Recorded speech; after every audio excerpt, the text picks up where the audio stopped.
like the groovy tunes coming in.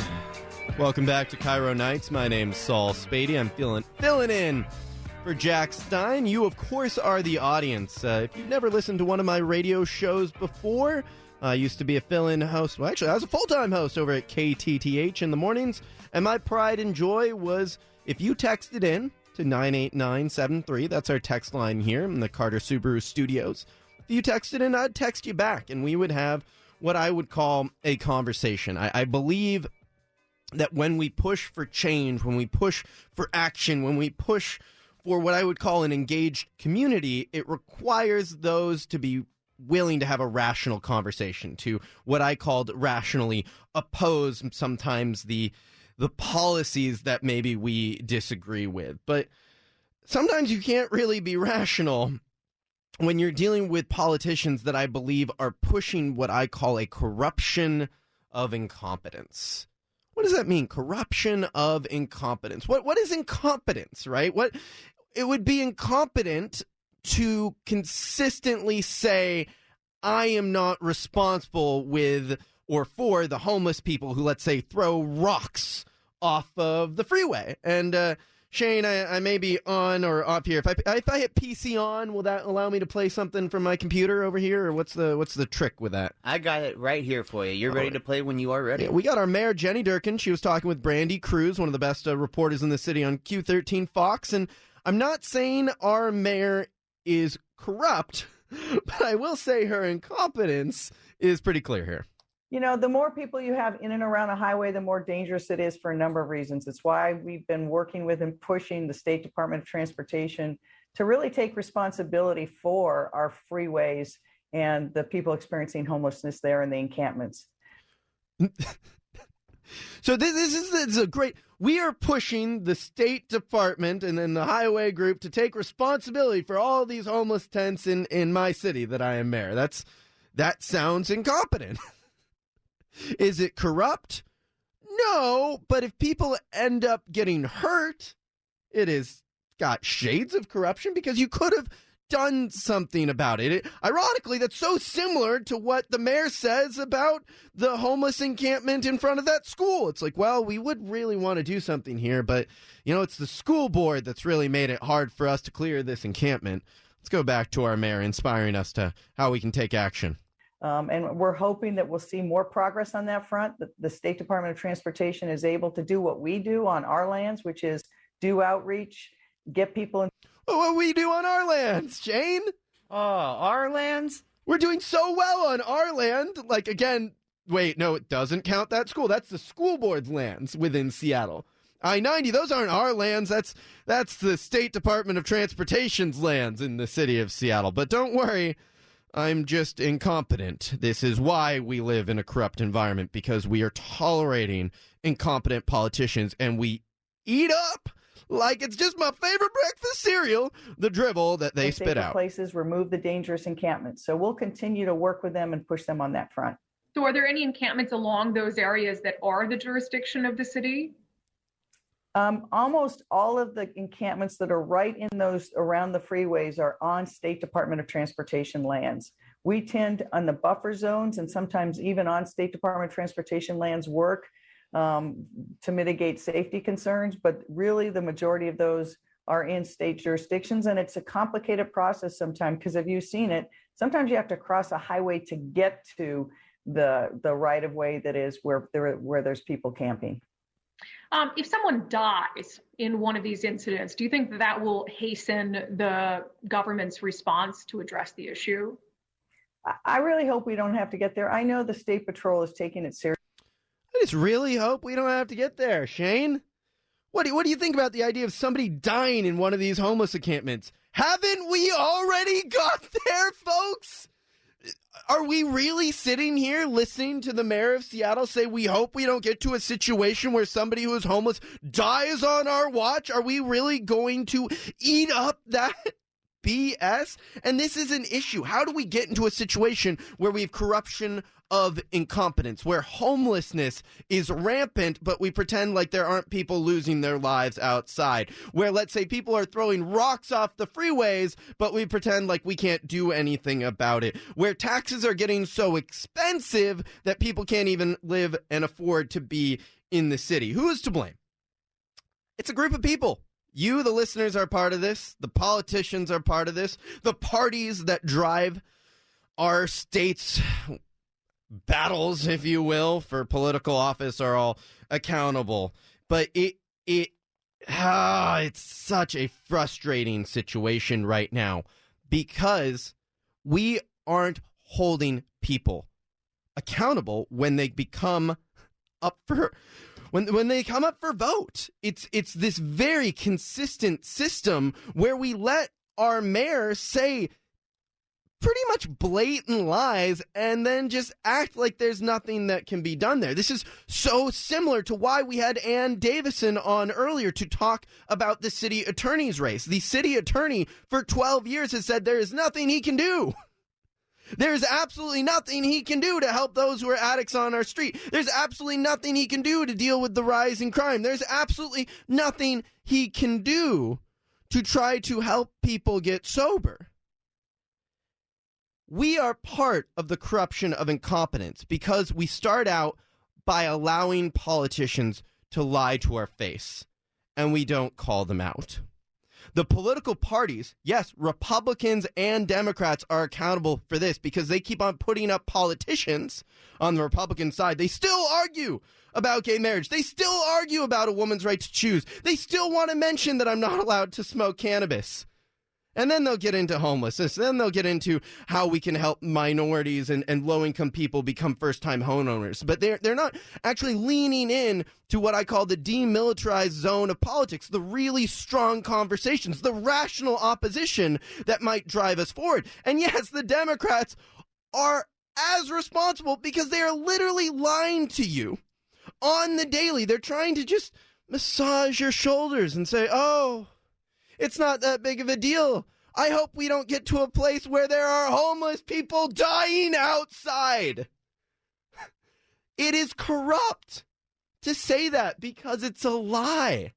I can look up right now, and maybe she means homeless people dying in the encampments on our freeways, which are not in her city, so she's not accountable for. She maybe could give our governor, Jay Inslee, a call. But you know what the best part about this is? If you got the Jay Inslee response, and I guess I'm paraphrasing. These aren't his words. This is Saul speaking as Jay Inslee. Jay would say, well, you know, the jurisdiction in Seattle is very complicated, and I'm always working hand in hand with Mayor Durkin on the best that we can do, the best partnership we can do to help these people. But, you know, we can't just go into the city of Seattle and tell people they're not allowed to camp there. That's Mayor Durkin's jurisdiction. How incompetent are we going to allow our politicians to be?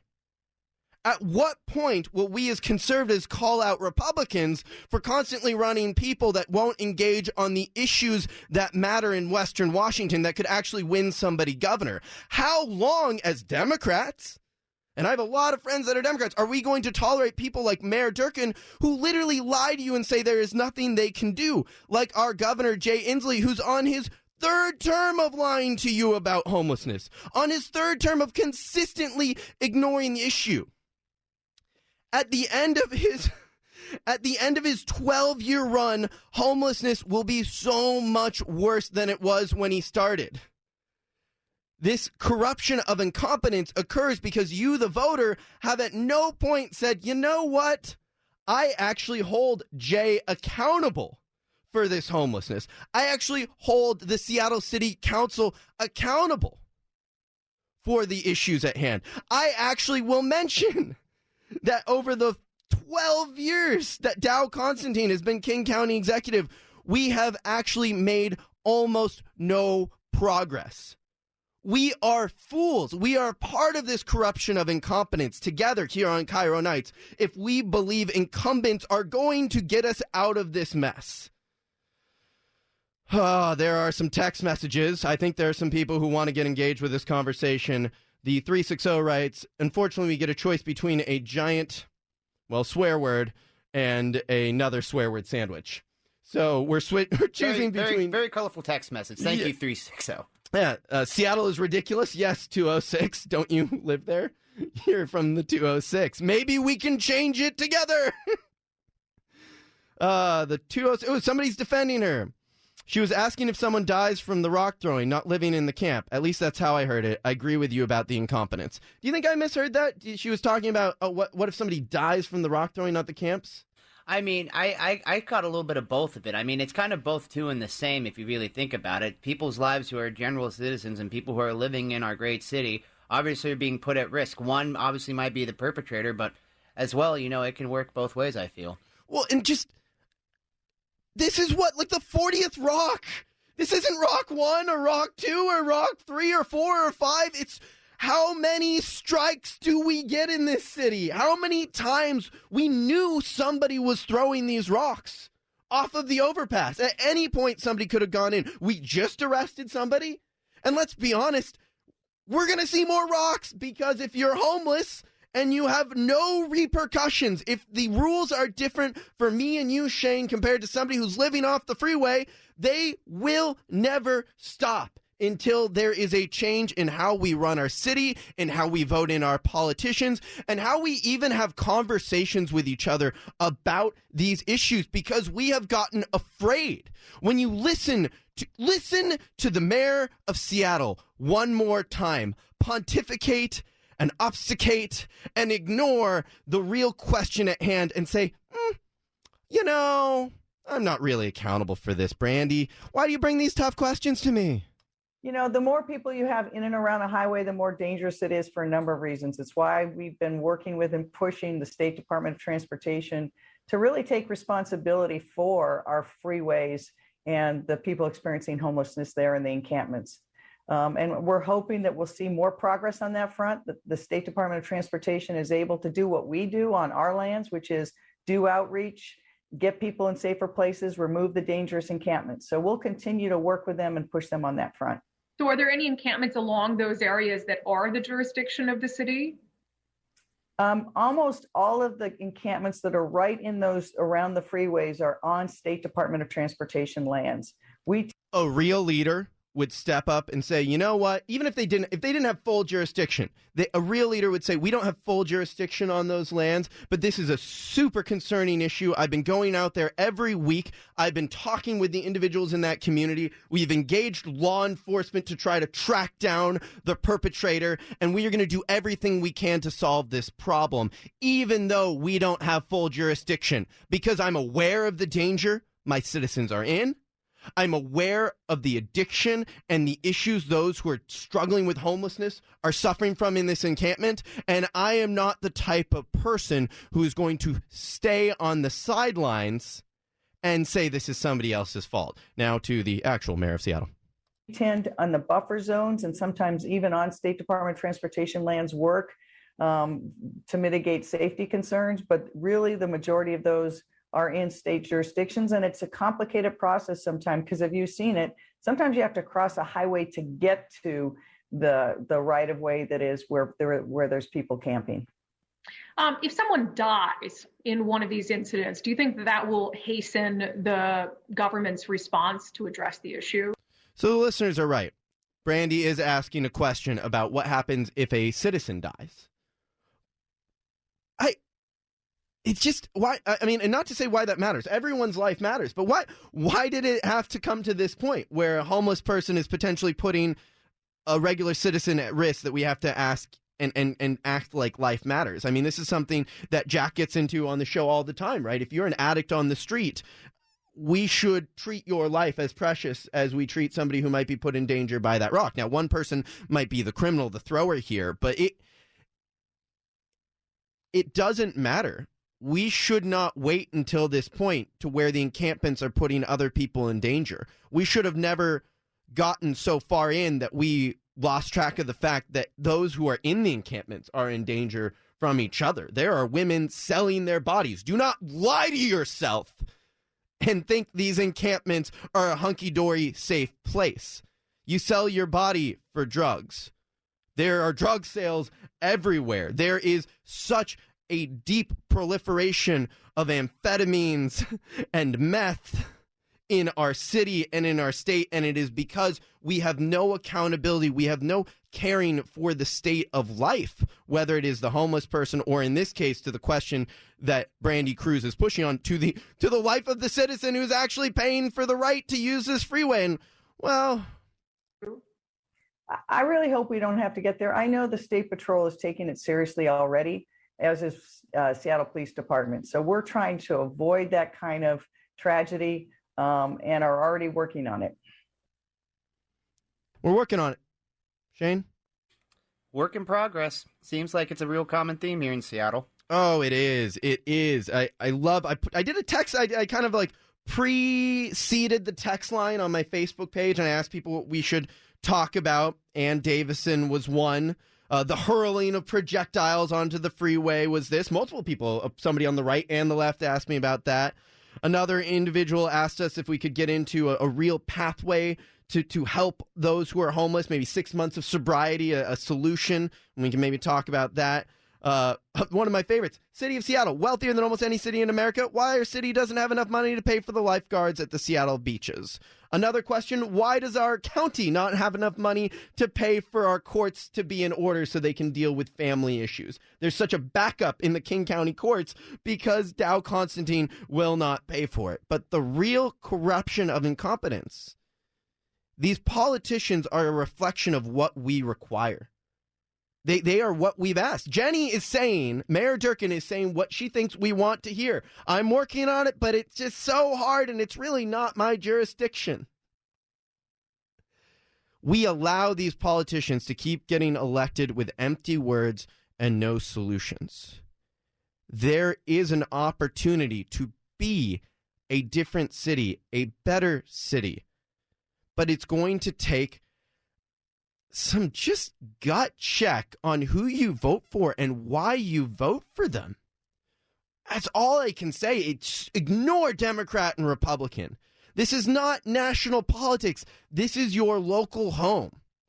Ann Davison, and I'll just say this, she's the only Republican running in the city of Seattle. Did I ask her once about whether she was a Republican or a Democrat? No. All I did was try to get to the nuts and bolts of how we can make a difference in our community and society, and she engaged with me, she responded to my questions, and she presented some solutions.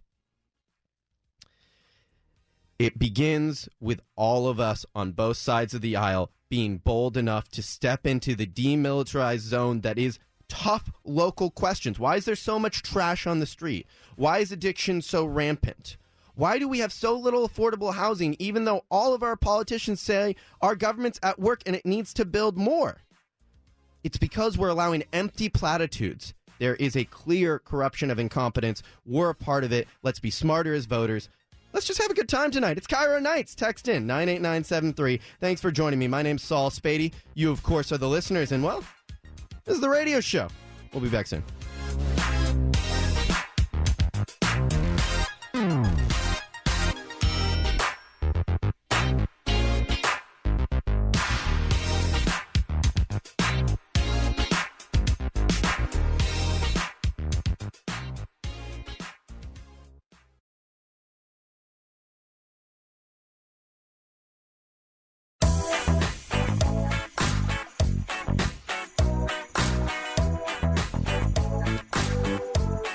Hello, folks. Yeah, it's Cairo Nights. My name's Saul Spady. I'm just filling in for Jack Stein. We're at our halfway point of the radio show. That's why we're playing the groovy tunes. I'm dancing around in the Carter Subaru studios. And, of course, I hope you're doing your best not to dance around in your car. If you are dancing in your car, you're doing it safely. But you are dancing your fingers across all of those text message boards. And I hope you're texting in 98973. Shane, you've shared you're from out of town. You're from California, but you're kind of making Seattle and Washington your home. Do you know who's going to be our next governor in 2.5 years, 3 years? Do you want me to tell you who it's going to be if we keep voting for the corruption of incompetence of those who tell us what we want to hear without actually ever taking action on what needs to be done? Oh, well, from what I understand, with the corruption of incompetence, I think if it's just going to be singing the same tune, then, I mean, we might see Jay Inslee again, right? Is that what you're getting to? Woo! Oh, man, that's actually... Oh, my heart just like, oh, no. Not more Jay, please. Sorry, I just collapsed to the ground to really give the listeners that, like, with that hurt. They could see it through the radio waves, I'm sure. No, I think it's going to be Bob Ferguson, our Attorney General. He is the Wizard of Oz behind the throne, pulling the levers and positioning himself in the perfect position to be governor again. The only person who could get in Bob's way is our current governor, Jay Inslee. You're correct, because my joke about Jay is the quickest way for him to become irrelevant is to not run for office again, right? He's not going to get any special position in Biden's cabinet. It doesn't look like he's ambassador material. And so if Jay wants to stay Jay, keep in that national narrative, get those mentions in those articles. He was just in the news, by the way. Joe Biden hates Canadians. He hates Canadians? He doesn't Why? want him. He doesn't want him to cross over the border. Well, they're so rambunctious at those Blue Jays games. I want them all to come back. I love my Canadian brothers and sisters up north. And then right below that article, Joe Biden hates Canada. MSNBC, not a real title. And then it's Governor of Washington, Jay Inslee, says this is an outrage. This is a mistreatment of our citizens. We could have done better. And it's like, Jay, it's your party. Like, this is the corruption of incompetence continues. Oh, we did our best. I talked to Joe, but he just didn't do what I said. It's like, well, then why didn't we vote for Donald Trump? That's what we got with Donald Trump. You would talk to him and he wouldn't do what you said. But our Attorney General, if Jay Inslee doesn't get in his way, Bob Ferguson wants to be governor. And here's a sign. Did you and Jack talk a little bit about that big opioid deal, right, between the states where Johnson & Johnson and all those other companies now owe like $24 billion to the states? Yeah, we touch on the opioids a lot. Jack used to really like the opioids back in the day. Well, Bob Ferguson, you're lucky, Washington. Homelessness is going to be dealt with the same way we dealt with Donald Trump with our lawsuits, the same way we've dealt with Tim Hyman and his $30 car tabs. We are going to sue our way to solving homelessness. And this is why I, Attorney General Bob Ferguson, should be your governor. Didn't you see how I did not take the deal? Cut! I said, nay, I will take them to court. And I got you $1 billion more, which I'm sure he will. He's a great lawyer. I say this about Bob. He's going to take him to court. And he's going to win, because that's what Bob does. The same way he's going to win running for governor against Hillary France. It's going to be 2 Democrats. That's my prediction is not even one nary Republican will get through the primary in 2024. But to get back on track to this, this is the corruption of incompetence. We're going to vote this man in after he sues the opioid companies, gets us another $1 billion that our state, of course, wastes. Like, God knows where that billion goes. We don't even get a yacht. Nary a cruise ship that we own, right? Something fun that we can play on. Like, it'll just get proliferated away as we keep on voting for and city attorneys and city officials, King County officials, individuals that say there will be no line in the sand for those who commit crimes on our streets, and they will always cycle on the edge of subsistence. But we should vote for him because he's going to sue those companies and get us more money, Doesn't it make sense? Like, he's our warrior that we need. I mean, hey, he's fighting what we've been talking about a lot on this show and one of the biggest problems we have in this country. So, I mean, you're making me warm up to this guy. I didn't know a lot about him, Saul. You're making me kind of like this guy a little bit. The 360 writes, who are you and why are you yelling? I'm sorry, 360. My name's Saul Spady. I'm not a huge fan of our Attorney General. I think he does a lot of things for face, but very little for action. He's going to sue the opioid companies and get us more money, but he'll never talk about how we could actually help the individual on our street who are dangling on the edge of subsistence, how we could actually get them sober. Our Attorney General, Bob Ferguson, will do a great lawsuit, do the dog and pony show, celebrate his victory, but he will never talk about how in King County what we really need are 30 triage sites, 25 spaces for campers, 25 spaces for RVs, and at each one, 50 tiny homes. So you can start going on a pathway to self-sufficiency, a pathway to progress, to actually getting sober. No, our Attorney General is just going to say, I'm going to sue all these companies because that's going to lower our taxes. I love that. That's from the 360. If he sues all these companies, does that mean he would lower our taxes? I mean, I'd hope so. No, man. All these lawsuits cost money. We got to pay our lawyers their big rates. Well, isn't he the lawyer? Isn't he the one who's kind of representing himself in this whole dealio? Yeah, but we give him the funding, right? We give him the team and everything else. I don't know. Lawyers are always rich and we're always poor, Shane. That's just the way the world works. That's why they're politicians and we're radio show hosts. Yeah, it's funny how the world works like that, huh? It says that Yahoo is filling in for Jack. Good Lord.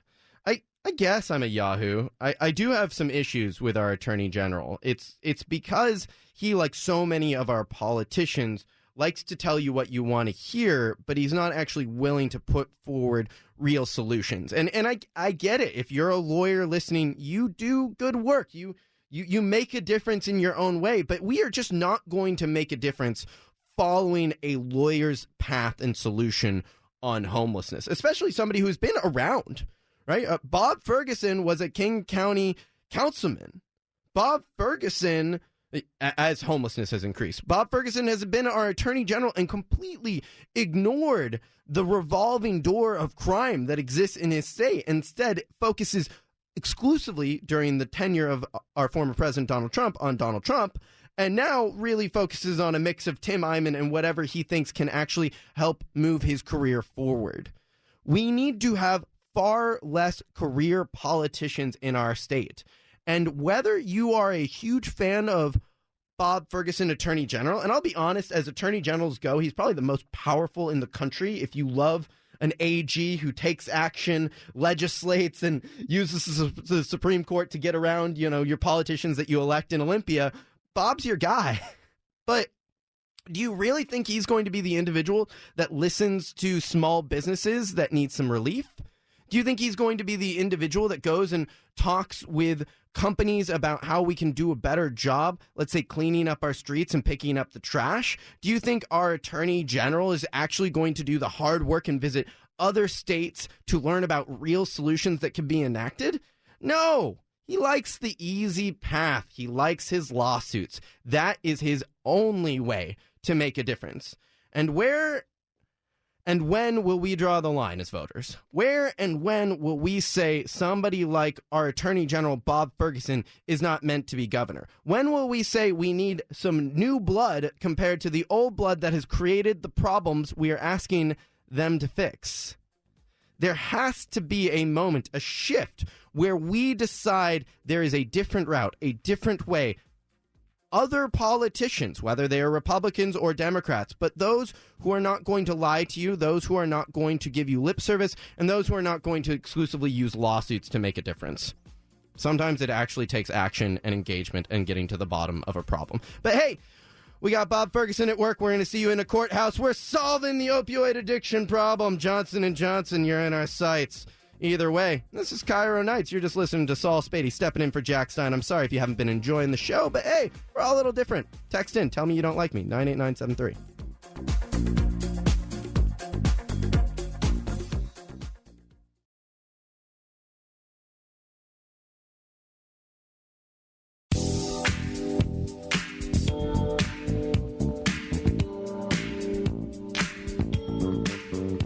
Here we are. Welcome back to Cairo Nights. My name's Saul Spady. I'm just filling in for Jack Stein. Having a great time. By the way, Shane, the text message line is on fire. People are all about communicating this evening, and that's so special to me. We're alone in the studio, you and I. We don't get a lot of interaction, and the only way we know there's somebody who cares about what we're talking about, who wants to be a part of the show, is when they text into the 98973. So it's really cool to have them all step into our world and to be able to step into theirs a little bit. Absolutely. I think it's really nice that we got all you guys to come in and text in and tell us all the stuff you like about us and all the stuff you don't like about us. The stuff that you don't like about us, sometimes you guys got some great material. So that's the fuel for my fire. That's what keeps us going. But this is they're not just stepping into my world. They're not just stepping into Cairo Nights. We're stepping into Shane's world, right? Yes, sir, we are. What's going on in your world, my friend? So we had this expansion draft. You know it. Everybody else knows it. The Seattle Kraken are in town. And Go Kraken! Go Kraken! Crack squad! So let's hit the ice, bro! Do hockey guys talk like that? Do they say brah and bro and all that stuff, or is it more like, hey bud? Is it more a little bit more of that Canadian flavor? Oh yeah, we got a lot of the boys out there, and we hit the ice, and we just had a real scuffle out there. You know, it was just a good old family time, and you know, at the end, I was just out there and I saw a ghost. You know, it's just that's why my eyes are so big. Hey, you know, you find them all over Saskatoon. It's a haunted place out there, going into a few Tillies, my guy. But the only thing we can guarantee, though, here is Canadians on this old radio show is we're never going to win the Stanley Cup. We got to get down to, you know, our friends in the South and Seattle to really get that taken home. Oh, absolutely. But, you know, we were talking about this off air, Saul, and this is the main reason why it's on my mind. Let's talk posers. You know, we've grown up. You know, we're adults now, and we all remember in middle school, you know, I was a skateboarder growing up, and I had a lot of kids always trying to steal my style, being like, yeah, I'm a skater, and it's like, no, you're not.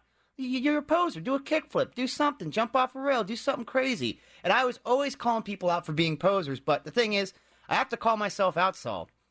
I am the biggest poser of a hockey fan of all time. I almost know nothing about this sport. But you know the hockey team from your home, though. Like, aren't you like some Sharks or something? I was born in the Bay Area, so I always have rooted for the Sharks my life. But the thing is, I've never gotten into them. And the fact that I live in Seattle, this new franchise is here, I want to get into it. I want to get into this hockey world. I want to be, you know, I want to be at these games. I want to experience it. And the thing is I really am trying to figure out what jersey I'm going to buy. They released the jerseys yesterday. Beautiful, with the dark blue, the powder, that little hint of red. It's a great jersey. Great color combination. But I'm still trying to figure out who I want to pick because I've been doing a bunch of research, and I think I might have to go with a Curtis McDermott jersey because from what I see, he's going to probably be our enforcer. I have to pick the guy who's going to fight the most because do I know anything about hockey? No. Do I like hockey fights? You bet. So, by the way, just real quick, the 206 writes, you mean that super spreader event that happened Wednesday? Because that's why I think and text in, what % of the fans, the Kraken fan base, are posers? I would call myself a Kraken fan, and I would say I am a complete poser. I was actually the MC for a broadcast of the expansion draft. We did it at Dick's Drive-In in Queen Anne. If anybody came down and said hello, that was really cool to meet with fans. But I had to talk about hockey, and I got scared, and I got in front of everybody, and I just realized I'm going to tell the truth. And I was like, I don't know anything.